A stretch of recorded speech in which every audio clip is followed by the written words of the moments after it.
Hey everyone, welcome back to Vony Movies Recap. Today I will show you a 2001 crime, drama, mystery film titled The Glass House. Spoilers ahead, and enjoy the video. The film opens up with teenage girl, Ruby Baker, enjoying a horror movie at the theater with her friends. She isn't very scared, but at least they get a good laugh out of it. When the film is over, one of the girls wonders where they should go next, but Ruby says she should return home. She can't afford to have another argument with her parents, they believe her to be sleeping. The next morning, she's shown having breakfast with her parents and her brother, Rhett, before leaving for school. There she meets her friends and they make plans together to go out again later. That night, David and Grace go to a restaurant to celebrate their 20th anniversary. Unknown to them, Ruby also goes out to spend the evening smoking, speeding and going to a rave with her friends. They also laugh at how much her parents trust her. When she makes it home, she puts on perfume to cover the smoke smell before noticing there's a police car waiting outside, making her think her parents called the cops on her. She goes inside and tells the officers she isn't missing, but they aren't there for her. They've come because her parents have been in a car accident and didn't make it. The shocking news makes her faint. A day or two later, they have a funeral. During the corresponding mass, Rhett wants to say some words, but he's too upset to manage it. It's then that we're introduced to Dr. Aaron Glass and Terry Glass, close friends of the family. They take over Rhett and make a very touching speech. When the mass is over, Ruby is approached outside by her uncle, Jack, who offers his help with anything she may need. Ruby wonders how come she hasn't seen him in 10 years. Jack replies he and her mom grew apart. He also points out he lives very far away. She doesn't take him very seriously and just thanks him before leaving for her home. At her house, a home funeral is being held. The place is crowded and so Ruby stays in the kitchen to have a moment by herself, but she's found by Alvin Beglighter, the family lawyer. He informs her that she and Rhett will be taken in by the Glasses, and that her parents have left them enough money not to worry about it ever again. Beglighter gives Ruby his card and leaves the room as the Glasses enter it to hug Ruby and comfort her. Some days later, Rhett and Ruby leave their empty house behind to move to Malibu with Aaron and Terry. When they make it there, they're surprised to find the house is huge and mostly made of glass. Terry gives them a tour of the house while Aaron gets some food ready. He shows them around, introduces them to the housekeeper and then takes them to what will be their room, which they'll have to share for now. Neither of the siblings looks happy about this. Later that evening, Aaron serves some fancy food the siblings aren't willing to even touch, so she has to order pizza instead. When bedtime comes, Rhett is still awake and fooling around, so Ruby goes out to the hallway to change. Someone seems to be watching her. Ruby hears a noise and when she turns around, she sees a shadow leaving. It's time to go to their new school the next day, which will be public instead of private. Ruby introduces herself to her new class with a successful joke, but things get awkward when they ask her why she moved to Malibu.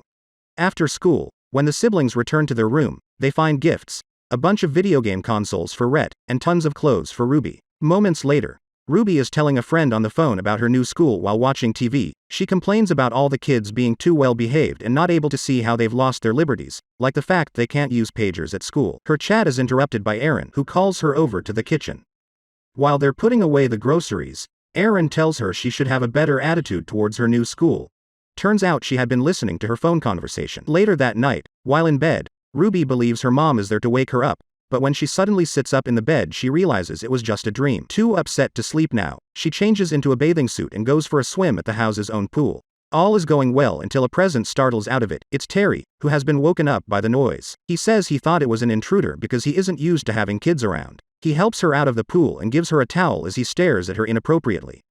He bans night swimming from now on, since the glass allows all noise to go through, and says he'll start setting up the alarm at night. Another day at school, Ruby is shown a video about drunk driving, which makes her think about her parents' accident and upsets her in class. She continues to be upset later at dinner when the Glasses ask her about her drive ed classes, so she excuses herself and goes to the bathroom to search for some painkillers. Aaron finds her there and tries to comfort her. Ruby lies and says this is about her having her period. Aaron takes her to her own bathroom, where Ruby finds out she's keeping a big amount of pharmaceuticals. Ruby's given a pill that turns out isn't just a painkiller. When she goes to bed, she's too relaxed and spaced out, not even bothered by Rhett's video game playing. A couple of hours later, she wakes up to find Rhett sleeping on the floor in front of the TV. As she drags him to his bed, she hears Aaron and Terry arguing and steps out of the room to take a look. Terry closes the curtains as soon as he sees her there. Next day at school, a classmate asks Ruby about the rumor of her having been on academic probation. Ruby explains about the time she had gone partying instead of doing her homework, so she downloaded the essay from the internet and handed it in, but she was busted. When she goes back home, Terry asks her to come with him to a premiere. Ruby says she has homework to do, but Terry tells her she will have enough time, so she accepts to go with him. In the end, however, Terry doesn't drive them to the premiere, he takes them to a restaurant. While eating, he reminisces about the day he met the Bakers. Ruby takes the chance to ask him if last night's argument was about them, and Terry says no. It was just usual married couple stuff, and being married to Aaron can be lonely. She points out it's her bedtime, so Terry drives her back, but he's doing so rather fast and wildly. After almost crashing against another car, Terry pulls over and leans in towards her in a very creepy manner, then claims it was just to help her fasten her seatbelt. When they make it to the house, Ruby goes to the living room to pick up her books and finds a baked Aaron injecting herself. Worried about all the things she's noticing, the next day after class she goes to visit Begleiter to tell him all about it. Begleiter reminds her that if it doesn't work out with the glasses, the siblings will become wards of the state. Ruby points out that she made the housekeeper drive her all the way from Malibu then hitchhike, which made her very scared but kept going because she was sure Begleiter would help her. Begleiter says he'll see what he can do, and when Ruby asks him how much money her parents left them, he says it's $4 million. After Ruby leaves, he makes a phone call. Night falls. After dinner, the glasses dismiss Rhett so they can talk to Ruby. They tell her that what she saw last night was Aaron giving herself insulin injections for her diabetes. They also mention how she got skittish around Terry. They ask her to trust them. She replies she may have overreacted. The next day, Ruby is never picked up from driving school, so she walks all the way to GTI, Terry's company. The receptionist tells her to wait in the lounge, and there, Ruby sees Terry being threatened by loan sharks he owes money to. When Terry is violently pushed against the glass wall, she gets scared and decides to go wait in the repair shop, where she freaks out when she finds her parents' car. She can't investigate much because it's at that moment that Terry comes to pick her up to take her home. On their way back to the house, Ruby tells him she had to show up at the shop because the housekeeper didn't show up. Terry explains he's fired her and Aaron was supposed to pick her up instead, but she got held up at the hospital. Ruby asks why he fired the housekeeper. Terry confesses he knows she had driven her out of Malibu without his permission and that is their job to know everything. During dinner that night, Ruby sees Terry put on the code for the house alarm and secretly writes down the numbers. A few hours later, Ruby pretends to be doing her homework but she's actually looking at an article online about her parents' accident. It mentions the wrong car. She writes an email to Begleiter asking him about it. Too upset to finish her homework now, she ends up falling asleep in front of the computer, where Terry finds her.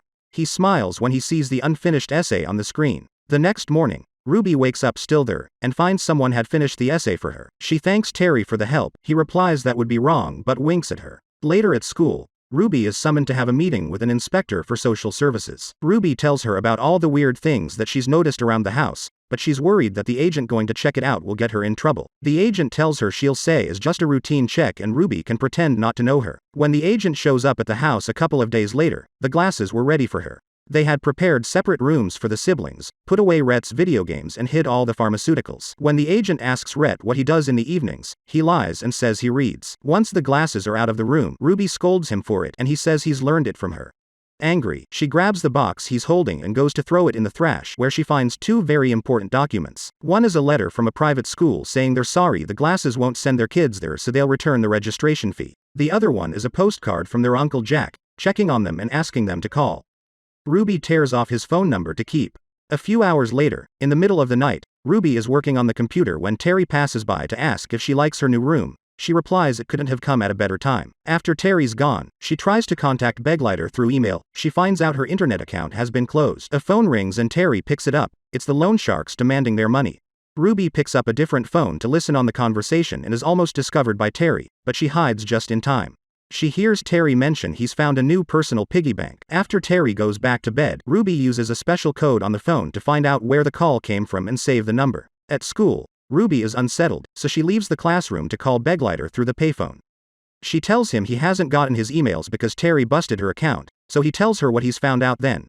The BMW her parents drove the night of the accident belonged to Terry's company. It makes her think the accident was a trap prepared by Terry, but she cannot tell him this because her teacher interrupts the conversation to take her to see the vice principal. They've found out her essay had been plagiarized from a book. They also somehow know she's done this before. The vice principal has already told the glasses about the incident, and tells Ruby she isn't sure she can continue in that school. Later at home, Aaron tries to talk to Ruby about it, and Ruby blames Terry for it. But Terry says it's time she starts taking personal responsibility. It's 4 a.m. in the house when Ruby decides to leave her bed and change out of her pajamas. She goes to the living room, where she finds a flyer from an all-female boarding school before trying to reach her Uncle Jack on the phone, only to get the answering machine. With a plan in mind, Ruby steals Terry's car keys, wakes up her brother to make him come with her and, after turning off the alarm with the code she learned the other day, they take a car and escape the house. The noise wakes Terry up. The siblings can't go very far, however, because the highway is closed thanks to a mudslide. The cop that explains this to her is suspicious of her age and asks for her license and registration, which she of course doesn't have. The officer asks her to step out of the car just as the glasses arrive to take them back to the house. On the drive back, Ruby accuses Terry of having killed her parents for the money. He denies it, but he's clearly shaken by the accusation. When they reach the house, Ruby tries to run away as soon as she gets out of the car, but Terry drags her inside. They struggle until Terry manages to pin her to the floor, telling her that they don't need her because they also have Rhett and one kid is enough to get access to the trust. Ruby calls out for Aaron, who does show up but only to inject her with a sedative to put her to sleep. A quick cut to Ruby's old friends tells us a month has passed and none of them have heard from her. Back to Terry, he receives another call from the loan sharks but doesn't manage to buy more time. Getting desperate, he visits the trustee the next day to try to get some money under the pretense it is to build a new area for the siblings. The trustee is suspicious, though, because he had gotten the school letter Ruby found in the trash faxed to him. Terry's request is denied. Meanwhile, in the hospital, Erin is lying about the amount of medicine her patients are taking so she can ask for more and steal it for herself. Her conversation with the pharmacy is interrupted when she's asked to go see the medical director. We find out later at the house that Ruby has been sedated all this time and that Erin's losing her medical license for stealing the pharmaceuticals she uses to keep Ruby down and also her own addiction. Terry and Erin argue about their problems, and we learn Erin only became a junkie after Terry killed the Bakers. Erin wants out, but Terry says this is already done and they must contain the damage. He also says they need to get rid of Ruby, and since Erin doesn't have access to sedatives anymore, he leaves the house to see if he can acquire some himself. Erin still has one last secret syringe left. When she picks it up from its hiding spot, she finds some old homemade videos and decides to watch one. It's about her playing with little Ruby on the beach. Guilt takes over her, so Erin overdoses herself before going upstairs, where Ruby finds her body next to her on the bed the next morning. A few hours later, Terry returns to the house after having acquired some morphine and finds her wife's body. He also hears Ruby on the phone, giving someone their address. He goes after her, but she sneaks around and takes her brother with her to hide. While Terry continues to search the house for them, Rhett tries to leave through the front door only to be jumped on by Terry. He drags Rhett back inside, but Ruby hits him before running away with her brother. Terry catches up with them and captures them, then locks them up in the basement. The siblings find out there is a window down there and start working on destroying the net that covers it with a wrench they find around. Meanwhile, Terry works on sabotaging his Jaguar.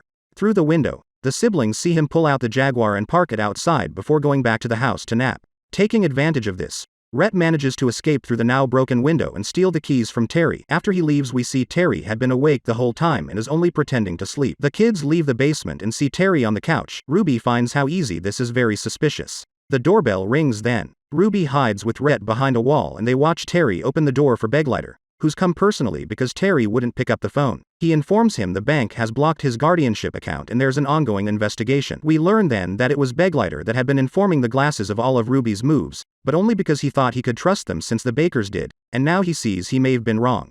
Ruby understands he had thought he was helping them. A red car suddenly parks outside and two men come out. They're the loan sharks. They enter the house and explain they were given a call by Terry's wife, but it was actually Ruby. They ask for the money. Terry says he doesn't have it and blames Beglighter for it. The lawyer tries to leave, but he gets stabbed by the sharks. Terry thinks that solves the problem, but the sharks don't leave. They want to take Terry with them in the Jaguar. As they go outside, Ruby tells Rhett to wait and sneaks out of the house. While they're tying up his hands with tape, Terry convinces them to take the Volvo instead of the Jaguar, but when they open the garage, they find the Volvo's tires had been slashed. Terry freaks out and the sharks cover his mouth with tape as well. One of them takes the red car and the other goes with Terry in the Jaguar. Ruby watches them drive away with a knife in her hand. She was the one that cut the tires. On the road, the Jaguar starts losing control. It hits the red car, sending it to crash against a truck. After dodging a couple of cars more, the Jaguar goes off the rails and crashes as well. Sometime later, we find the siblings walking down the road hand in hand. A police car stops next to them and the officer asks them to get in for help. They accept. A little later, they drive by the destroyed red car, where cops are already taking care of the situation.